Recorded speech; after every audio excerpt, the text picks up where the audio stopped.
Conference Dayanand గారి ఆధ్వర్యంలో పెట్టడం జరిగింది. దాంట్లో సింగరేణి మీద జరుగుతున్న అవకతవకలు, సింగరేణి జరుగుతున్న కుట్రలు, సింగరేణి మెడికల్ బోర్డుల అవకతవకల మీద నేను మాట్లాడడం జరిగింది.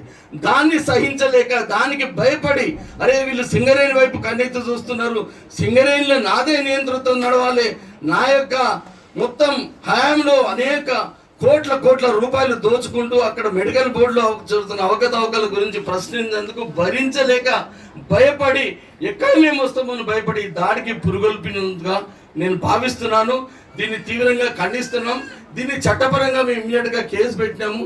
డీజీపీ కూడా రేపు కలిసి మేము కేసు ఇస్తున్నాం. కానీ మేము చట్టపరంగా చర్యలు తీసుకుంటాం. కానీ మేము కూడా అసాంఘిక శక్తులను పురుగొల్పి మేము దాడులకు ప్రతి దాడి చేసే వాళ్ళం కాదు.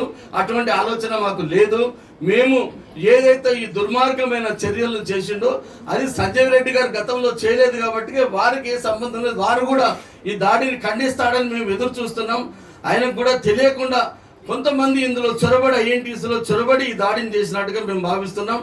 కానీ దీంతో ఇక మేము భవిష్యత్తులో బలోపేతంగా ఐఎన్టీసీ 6ను దేశవ్యాప్తంగా ఈరోజు 47 కార్మిక సంఘాలన్నీ వస్తాయి.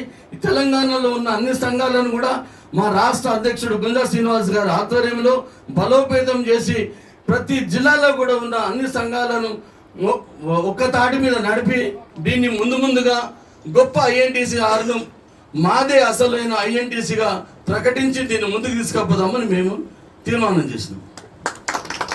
షేర్ చేయండి, లైక్ చేయండి, సబ్స్క్రైబ్ చేయండి. మరిన్ని వీడియోల కోసం బెల్ సింబల్ పై క్లిక్ చేయండి.